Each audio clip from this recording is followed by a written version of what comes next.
배고픈 예술가라는 말 다들 한 번쯤은 들어보셨죠? 왠지 모르게 낭만적으로 들리기도 하고요. 오늘은 바로 그 예술가들의 직업적인 고군분투가 어쩌면 우리 모두의 미래 일자리를 보여주는 거대한 청사진일 수 있다는 아주 흥미로운 이야기를 해보려고 합니다. 자, 그럼 이 문제 좀 더 깊이 들어가 볼까요? 우리는 흔히 예술가의 삶을 보면 와, 정말 열정적으로 고군분투한다 이렇게 생각하잖아요. 근데 이상하게도 그 힘든 과정을 너무나 당연하게 받아들이는 경향이 있어요. 왜 그럴까요? 이건 어쩌면 우리가 예술가의 노동, 그 자체의 가치를 어떻게 보고 있는지 그걸 드러내는 걸지도 모릅니다. 이게 그냥 우리가 흔히 하는 말이 아니에요. 실제로 2013년에 나온 자료를 보면요. 미술학교를 졸업한 대다수의 시각예술가들이 자기 작품 활동만으로는 먹고 살기가 힘들다고 합니다. 결국에는 다른 일을 하거나 굉장히 불안정한 삶을 살 수밖에 없는 거죠. 아니, 그럼 도대체 어떻게 하다가 이렇게 된 걸까요? 현대 예술가들이 겪는 이 문제를 제대로 이해하려면요. 시간을 거슬러 올라가서 수세기 동안 그들의 직업적인 위상이 어떻게 완전히 바뀌었는지를 한번 살펴봐야 합니다. 예술가의 여정, 이게 참 재밌습니다. 처음에는요, 중세 시대에는 그냥 장인이었어요. 길드라는 조합에 속해서 보호를 받는 아주 숙련된 기술자였죠. 그러다가 17세기가 되면서 상황이 바뀝니다. 이젠 지식인, 즉 아카데미 회원이 되면서 자유학계의 지위까지 올라가요. 그리고 마침내 19세기에 이르면 우리가 아는 그 낭만적인 이미지, 바로 내면을 어떤 영감에 따라서 움직이고 모든 규칙에 저항하는 그런 소명의 천재라는 이상적인 모습이 만들어진 겁니다. 자, 여기서 정말 흥미로운 지점이 바로 이 권력의 이동이에요. 예전에는 길드가 시장을 통제하고 조합원들의 이익을 지켜줬잖아요.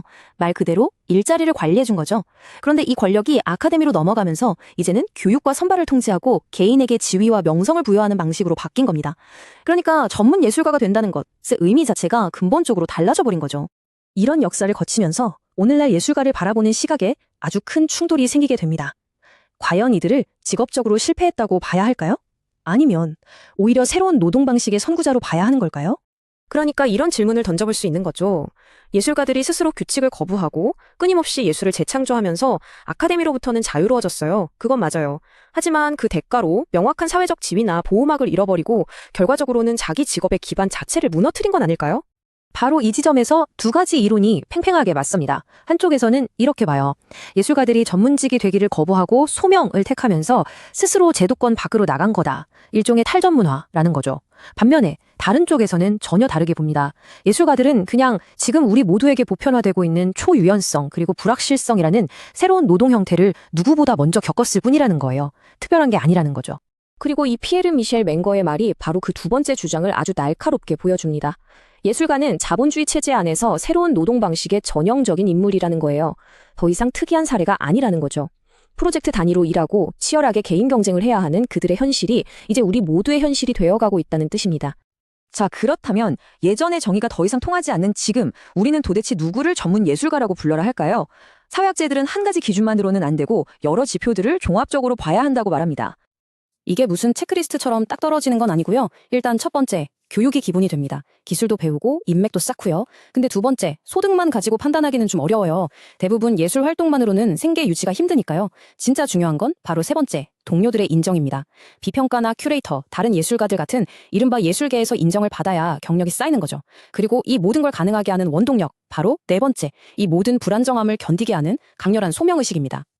자, 이제 이 이야기의 마지막이자 어쩌면 가장 중요한 부분으로 넘어가 보겠습니다. 지금까지 이야기한 예술가들의 비전형적인 경력이요.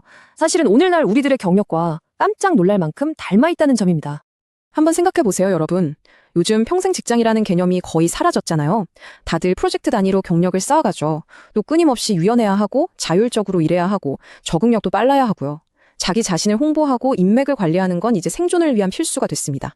그리고 기업에서도 뭘 요구하나요? 열정을 요구하죠. 이게 다 원래 예술가들의 세계에서나 볼 수 있었던 특징들이거든요. 우리의 일이 점점 더 자유롭고 유연해지는 대신에 그만큼 더 불안정해지고 있잖아요? 바로 이런 시대에 안정과 인정을 얻기 위해서 수백 년 동안 고군분투해온 예술가들의 이야기에서 우리는 과연 무엇을 배울 수 있을까요? 이 예술가의 여정은요, 이제 더 이상 예술계만의 이야기가 아닙니다. 이건 우리 모두가 점점 더 깊이 들어가고 있는 이 창의적이면서도 혼란스러운 현대 노동의 세계를 어떻게 헤쳐나가야 하는지에 대한 아주 중요한 길잡이가 될 수 있습니다.